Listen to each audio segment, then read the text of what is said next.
Y'all can tell I've been having beer, right? It is not your normal morning where I have started my day off with coffee. Y'all, I'm drinking beer because it's midday for me. And girl, yeah, I'm drinking it out the can.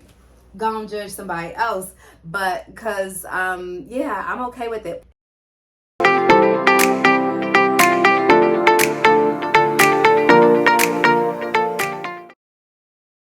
In the last video, I was saying is that this seems to be the most ideal time to get into the business solely because you're not having to print very large sums of documents. So if you don't have a printer, girl, you can use your local resources to complete your job without having to purchase a $400 printer. So this is actually a good way for you to kind of break into it. You'll start to get very familiar with documents that you'll need to review as the work continues to pick up. Remind you, you get to say which work item or assignment you're gonna do. So if you know you don't have a printer or have the means to print, let's say a reverse mortgage, which can easily be 216 pages. If you don't have the means to do that, then maybe you don't accept that job.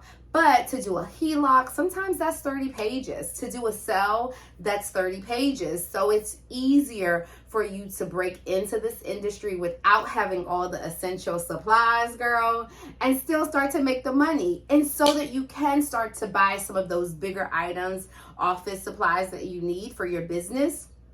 And or while you try to develop your LLC and that sort of thing. Resources that you can use while you're not fully operational in your business is your local resources. And a great resource in your community is going to be your library.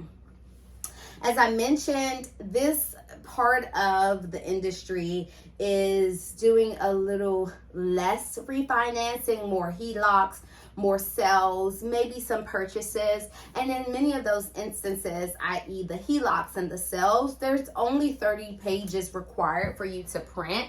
And you can essentially do that for free at your local library. All right, you guys have to do this at your own risk because obviously these documents are confidential. So being aware of that up front. Pages for free to print with just a library card. So if you don't have a printer, it's still a good way to kind of break into that resource. I won't encourage you guys to go to FedEx to scan and print because it can be extremely expensive.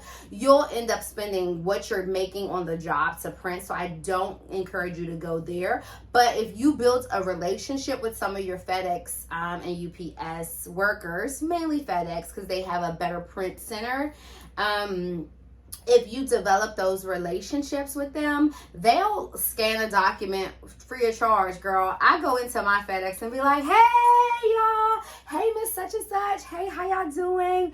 They recognize my face. I come there quite often. FedEx, and if I know someone's birthday is coming up, I might go get them a Starbucks card for $5 and say, hey, don't forget to leave this for such and such. Tell them I said happy birthday. I might do a hand note in a card and give it to them for their birthday, girl. So when I need them to print off a document or scan free of charge, sometimes they're doing it. Unless it's 200 pages, they're not obviously going to do that for you, but you can build those connections with them. So be mindful of that when you are just dropping off document.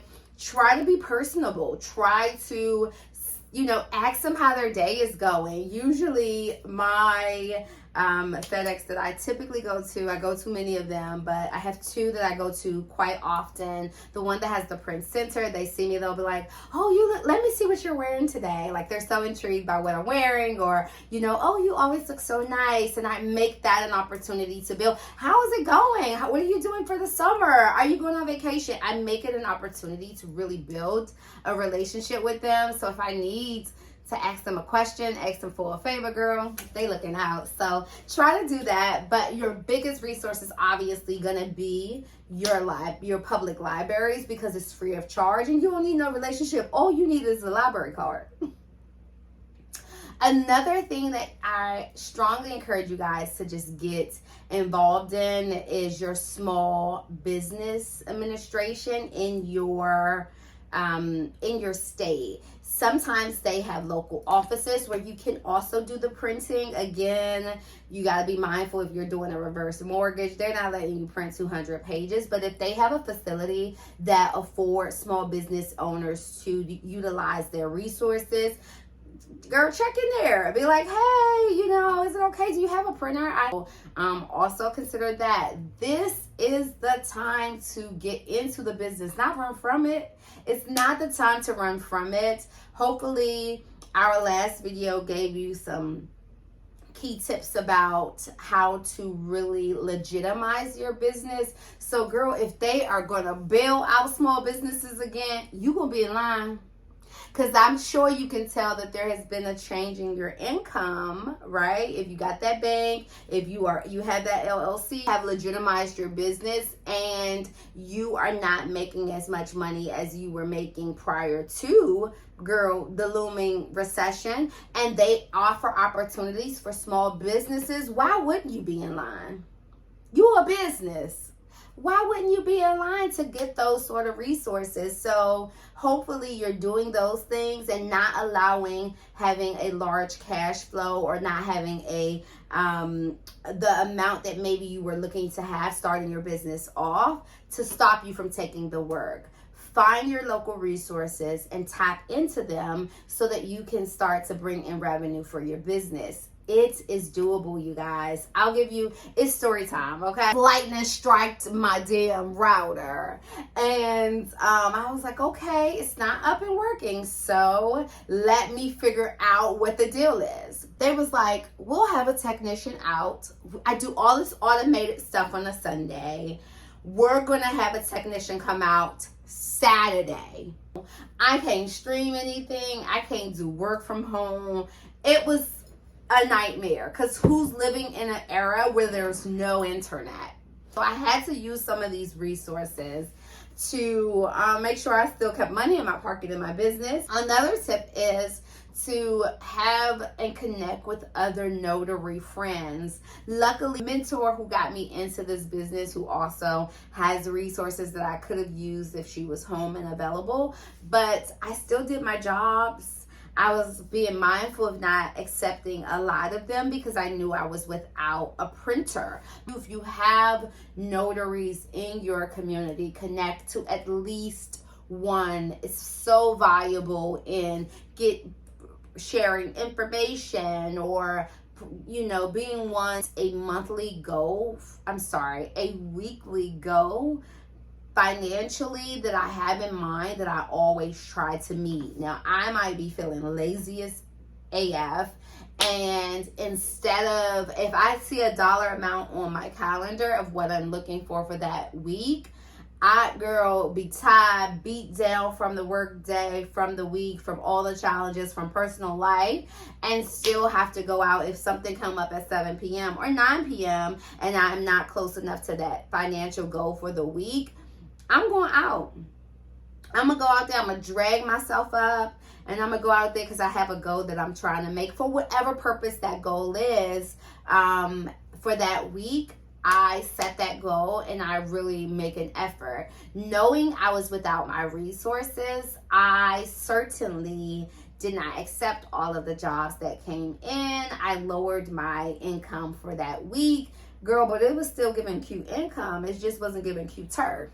Okay, it wasn't giving cuter, and but I still made it happen. And I'm trying to help you guys know that if you have challenges that come up, if you are not financially able to purchase a printer or even a computer, like if you go to your local library or tap into your peers as a notary, where typically does not require any printing, but it just requires the travel. So if you don't have a printer, you can really emphasize the work that you're doing as a general notary and doing your general notary work. So you can just, go to your clients and boom, make your $50, $70, whatever dollars you're charging them for whatever document. You just got to show up with your equipment, right? Your stamp and your commission seal and or stamp that you have. So you may be in a place where you are still figuring out this business and don't want to invest that sort of money. So it's important for you to figure out what part of the jobs you're going to take. Are you only going to take general notary work so that you can not have to print? Or are you going to only take smaller jobs, deed recordings, just to familiarize yourself with documents and or to only have to print 5 pages? So you can go to the library and do all your deed printing for this week, and then you for free of charge, right? It's a bit of an inconvenience, but you're gonna make $45 from a 3-page deed recording, or $60, whatever your fee is, whatever you accept starting out, but easily from $40 to $60 for 3 pages. So if you can print up to 20 a day at the library, why wouldn't you go and do that if you don't have a print of those jobs? Especially Notary Go, you guys. They're going to ask you for ID verifications, for employment verifications, and those are only 10 pages, and you can make, again, $40, right? Once you start printing them, they only need the last 5 pages. So please, by all means, once you get familiar with how to do the document, only print from 5 to 10, the last 5 to 10 pages. You don't have to use all of your 20 pages a day at the library to print informational stuff, right? You don't have to send that information back. Just print the documents that you need in the package. So I don't want you to have no excuse to not get out there and do and be your best version of yourself. And even when you don't have the money to buy all of the supplies you need up front to start this business, doesn't mean you can't start it. You hear me? Okay. See you around these parts soon. Peace. Well, you guys know what to do here. You are going to come over and follow us on our blog at mytruthlieshere.com. Also on Instagram at mytruthlieshere202. See you soon.